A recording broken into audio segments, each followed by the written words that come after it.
उनका ये एजेंडा नहीं कि वो कितनी सीटें जीतेंगे और कैसे जीतेंगे। मैं डेली 2 किलो गाली खाता हूँ। साउथ सबसे बड़ा सरप्राइज कि ये आंधी है, आंधी 400 पार बहुत आराम से देश की जनता करने वाली है।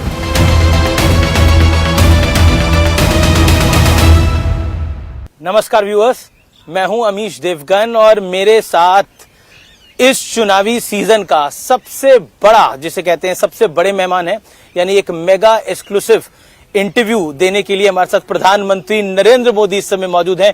मोदी जी, आपका अभिनंदन है न्यूज 18 पे। नमस्कार। नमस्कार भैया, आपके सभी दर्शकों को भी हमारा नमस्कार। मोदी जी, चौथे चरण की वोटिंग जारी है, 3 चरण संपूर्ण हो चुके हैं। ये चुनाव आपको कहां जाता हुआ दिख रहा है? खासतौर पर तेलुगु स्टेट्स में भी वोटिंग है। पहले 3 चरण के जो चुनाव हुए हैं उससे मैं साफ देख रहा हूं कि कांग्रेस पार्टी कहो या उसके साथी कहो जी, सबके सब एक प्रकार से दिशाहीन नजर आते हैं। आप देखिए, आपको कहीं पर भी इंडिया अलायंस नजर नहीं आएगा। वो नेता नहीं तय कर पा रहे हैं, वो एजेंडा तय नहीं कर पा रहे हैं।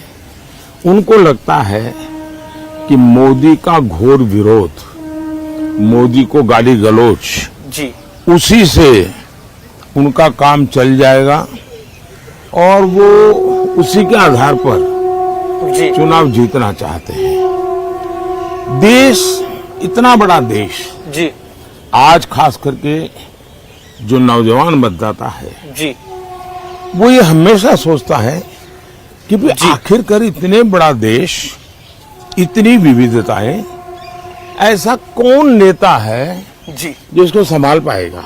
नाम बताओ। इंडिया अलायंस के लोग नाम नहीं बता पा रहे हैं और वो कहते हैं बाद में, फिर इतना भी कहते हैं कि भाई, अभी एक मैंने कहीं अखबार में पढ़ा, वो एक ऐसी फॉर्मूला ला रहे हैं जी, जिस फॉर्मूला में 5 साल में 5 प्रधानमंत्री, हर वर्ष एक प्रधानमंत्री। अगर हर वर्ष एक प्रधानमंत्री वो लाएंगे जी, तो आप मुझे बताइए कि देश का क्या होगा। आपको गांव के लोग बढ़िया मजेदार कथा सुनाते हैं जी, कि एक बार 10 किसान इकट्ठे हुए जी, और उन्होंने सोचा कि भाई कुछ पानी के बिना क्या होगा, तो मिलकर के उन्होंने जो पानी की जांच करने वाले लोग हैं तो उनको बुलाया। तो कहा भाई पानी तो निकल सकता है, अगर 100 मीटर ट्यूबवेल कर देंगे तो पानी आपको निकलेगा और पानी मिलेगा। तो फिर 10 किसानों ने कहा ऐसा करो भाई, 10 मीटर मेरे यहाँ गड्ढा करो। जी, दूसरे ने कहा 10 मीटर मेरे यहाँ करो। तीसरे 10 ने कहा 10-10 मीटर कर लो, 100 मीटर हो जाएगा। क्या पानी निकलेगा क्या? तो 5 साल में 5 प्रधानमंत्री इतने बड़े देश को वो समझ भी नहीं पाएंगे। लेकिन विपक्ष कह रहा है कि 400 पार की पहले मोदी जी बात कर रहे थे, अब नहीं कर रहे हैं। मैं कल भी बोला हूं जी। अब वो ठीक है कि उनकी चिंता ये है, आगे कांग्रेस का एजेंडा क्या है, 400 पार कर पाएंगे कि नहीं कर पाएंगे। उनका ये एजेंडा नहीं है कि वो कितनी सीटें जीतेंगे और कैसे जीतेंगे।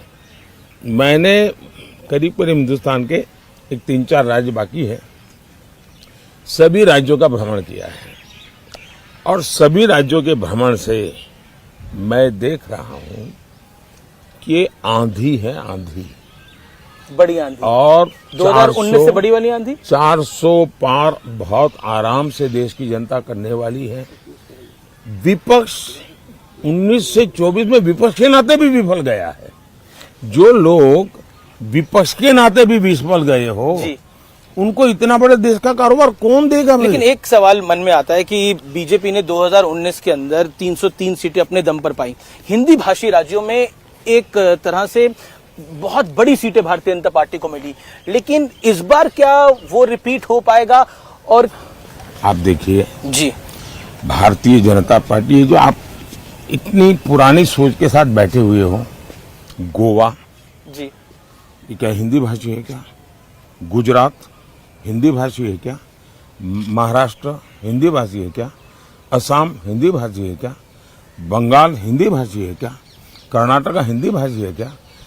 आज भारतीय जनता पार्टी पूरे देश में है और पूरे देश में मैं कह रहा हूं भारतीय जनता पार्टी हैट्रिक करेगी करेगी और करेगी। और ये मोदी कहता है इसलिए करेगी ऐसा नहीं, देश के 140 करोड़ देशवासियों ने तय कर लिया है, इसलिए 400 पार होना है। और भारतीय जनता पार्टी भी अपने सारे रिकॉर्ड तोड़ेगी और एनडीए भी अपने सारे रिकॉर्ड तोड़ेगी। तेलुगु स्टेट्स में आपको क्या लगता है? आंध्रा में तेलंगाना, आंध्र एंड तेलंगाना जी, इस चुनाव में साउथ सबसे बड़ा सरप्राइज देगा। केरल, तमिलनाडु, पुडुचेरी, कर्नाटका, आंध्र, तेलंगाना, विपक्ष को भी सभी साउथ से उम्मीद है बहुत ज्यादा। सभी में ऐतिहासिक परिवर्तन आपको नजर आएगा और बहुत बड़ी सिद्धि जी भारतीय जनता पार्टी और एनडीए के पक्ष में रहेगी जी। ये बिल्कुल साफ नजर आता है।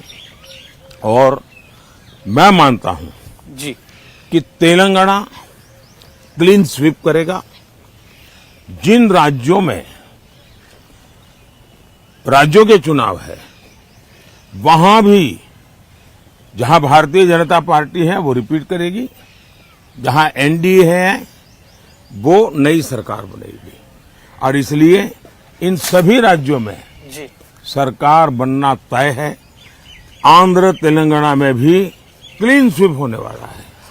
एक मैं पूरे देश घूम रहा हूं चुनाव के लिए।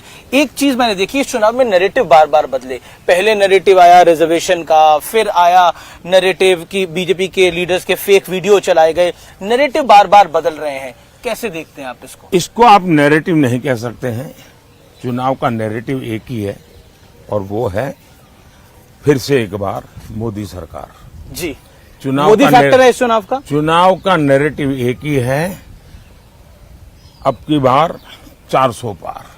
नैरेटिव वही है, लेकिन एक नैरेटिव जो लोग हताश हैं, निराश हैं, जो मुद्दों की तलाश में हैं, जी, उनके लिए बार बार वो खोज रहे हैं कैसे टिके, कैसे लोगों के बीच में रहे, इसलिए उनको ये खेल करना पड़ रहा है। लेकिन वो नीचे तक लोगों को बात पहुंचा नहीं पा रहे हैं। लेकिन उत्तर से दक्षिण तक, पूरब से पश्चिम तक एक नैरेटिव है मोदी जी, और ये हमारा एनालिसिस है, वो है नरेंद्र मोदी। मोदी एक नैरेटिव है। इस पर आप क्या कहना चाहते हैं? आप पर बहुत बड़ा एक प्रेशर है कि आप अपनी तीसरी टर्म में वापस आए। मेरे पर कोई प्रेशर नहीं है जी, देश की जनता का प्यार, यही मेरी बहुत बड़ी शक्ति है। जी, देश की जनता के आशीर्वाद यही बहुत बड़ी पूंजी है। और इसलिए प्रेशर मैं देख रहा हूं कि इंडिया अलायंस में है, क्योंकि उनके इंडिया अलायंस बन ही नहीं पा रहा है। अब बनते ही बनते देखिए केरल में जाके, लेफ्ट उनका सबसे बड़ा साथी, जी जी, केरल में जाकर के ही उन्होंने उन पर छुरा भोंक दिया, खुद चुनाव लड़ गए। और मैंने पूरे चुनाव में सबसे तीखी आलोचना, सबसे तीखी भाषा जी, अगर मैंने कहीं सुनी है तो वो मैंने वायनाड की सीट पे सुनी है। वायनाड में सुनी है, केरल में सुनी है, जहां कांग्रेस की इतनी भद्दी तरीके से आलोचना हुई और कांग्रेस ने अपने इंडिया अलायंस के साथी के खिलाफ इतनी भद्दी भाषा में बोला। एक आपका बयान था कि कांग्रेस अगर आई सत्ता के अंदर तो ये राम मंदिर का फैसला पलट देगी। ये क्या ये मेरा बयान नहीं है। आपने बोला इस पे? ये मेरा बयान नहीं, मेहरबानी करके मेरे मुंह में बयान मत डालिए। ये बयान है कांग्रेस के विश्वस्त सलाहकार का, जो कांग्रेस के 30 साल तक और टॉप परिवार के सलाहकार रहे हैं। उन्होंने कहा है कि ये तय है और उन्होंने निर्णय करके लिया है कि हम रामलला को फिर से एक बार टेंट में भेज के ही रहेंगे। सुपर कमीशन बनाने की बात? हाँ, रामलला को फिर से टेंट में भेज करके ही रहेंगे, ये उनके सलाहकार ने कहा है। ये कांग्रेस वालों ने निर्णय किया है और देश को पूरा भरोसा है कि इस प्रकार की करने की इनकी आदतें हैं। वोट बैंक की राजनीति के लिए जी कुछ भी करना इनकी आदत है। एक सवाल और, हम बिहार की धरती पे है, आरजेडी यानी लालू जी की पार्टी और कांग्रेस का अलायंस है, इंडिया अलायंस देखने को मिल रहा है। लालू जी ने मुस्लिम आरक्षण की बात कही है, उन्होंने बोला कि मुस्लिम का आरक्षण होना चाहिए, क्या देखते हैं आप? उन्होंने आरक्षण होना चाहिए इतना ही कहा नहीं, ऐसा नहीं, उन्होंने ये कहा है पूरा का पूरा जी, मतलब SC ST OBC उनको जो आरक्षण है वो अब मुसलमानों को देना चाहिए।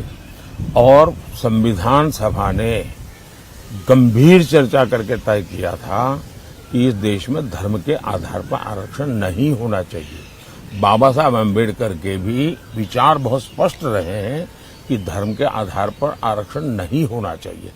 पंडित नेहरू भी इसी विचार के थे, लेकिन उसके बावजूद भी राजनीति और सत्ता की भूख ने इनको इतना नीचे गिरा दिया है कि वो देश को फिर से एक बार धर्म के आधार पर बांटने के रास्ते खोज रहे हैं, बांटने के तरीके खोज रहे हैं जी। और उसमें धर्म के आधार पर आरक्षण है।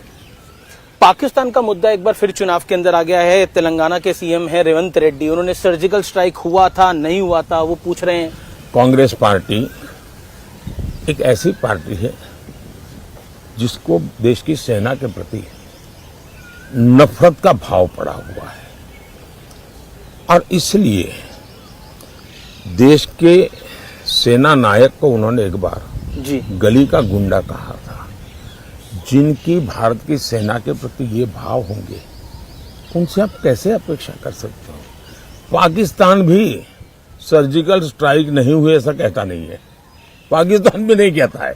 हाल ही में पाकिस्तान ने तो राहुल गांधी की तारीफ करी थी, पाकिस्तान के एक नेता ने। लेकिन कांग्रेस पाकिस्तान में जी सदन में उनके नेताओं ने भाषण किया है जी कि भाई ये जिस प्रकार से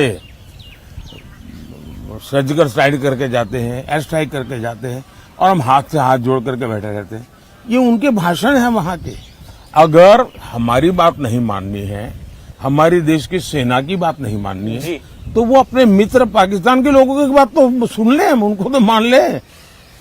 इस चुनाव में लगातार आपको अपशब्द कहे जा रहे हैं। औरंगजेब कहा गया महाराष्ट्र के एक नेता ने, एक और विपक्षी नेता ने आपको तुगलक कहा, फिर उसके बाद तानाशाह का। क्या आपको बुरा लगता है, आपको गुस्सा आता है इस पे? भाई देखिए, हम तो कामदार है जी, बेनामदार है और हम कामदार लोग जन्म से ही गालियां सुन सुन करके बड़े हुए हैं, लोगों के लाते खाते खाते बड़े हुए हैं और इसलिए इन चीजों को हम मन पर लेते नहीं है। हम एक प्रकार से गाली प्रूफ बन गए हैं।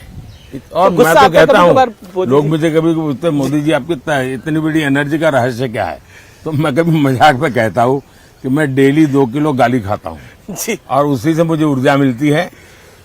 देखिए, मेरी एक बहुत पुरानी कविता है, मुझे अभी याद तो नहीं है जी। लेकिन उस कविता का भाव ये था जी कि मुझे जो पत्थर फेंकते हैं मैं उन्हीं पत्थरों से पक्षी बना देता हूं और मैं उसी से ऊपर चढ़ जाता हूं।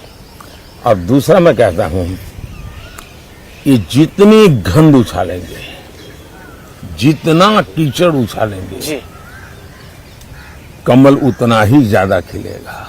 एक सवाल आखिरी ये है कि माताओं और बहनों का आपसे एक विशेष लगाव है। कल हम बंगाल का वीडियो देख रहे थे, उस बंगाल के वीडियो के अंदर महिलाएं, मतलब उनके आंखों में आंसू आ रहे हैं। एक इमोशनल कनेक्ट जो है, इसको प्रधानमंत्री जी आप किस तरह से देखते हैं? क्योंकि ये बहुत बड़ा इमोशनल कनेक्ट है। मेहरबानी करके जी, इन माताओं बहनों का जो आशीर्वाद है इसको राजनीति के तराजू से मत तोड़िए। ये एक भावात्मक विषय है और मैं मानता हूं कि मेरे देश का कल्याण करने के लिए मेरी मातृशक्ति को एम्पावर करना चाहिए, स्त्री शक्ति को एम्पावर करना चाहिए, नारी शक्ति को बढ़ावा देना चाहिए।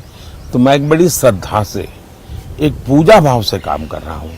कृपा करके इसको राजनीति के तराजू से मत तोलिए और मैं चाहता हूं मैं वैसा ही पूरे भक्ति भाव से इस देश की माताओं की सेवा करूं, इस देनों की बहनों की सेवा करूं, इस देश की बेटियों की सेवा करूं। यूथ वोटर को, जो फर्स्ट टाइम वोटर है, उसको आपका मैसेज क्या होगा प्रधानमंत्री मोदी?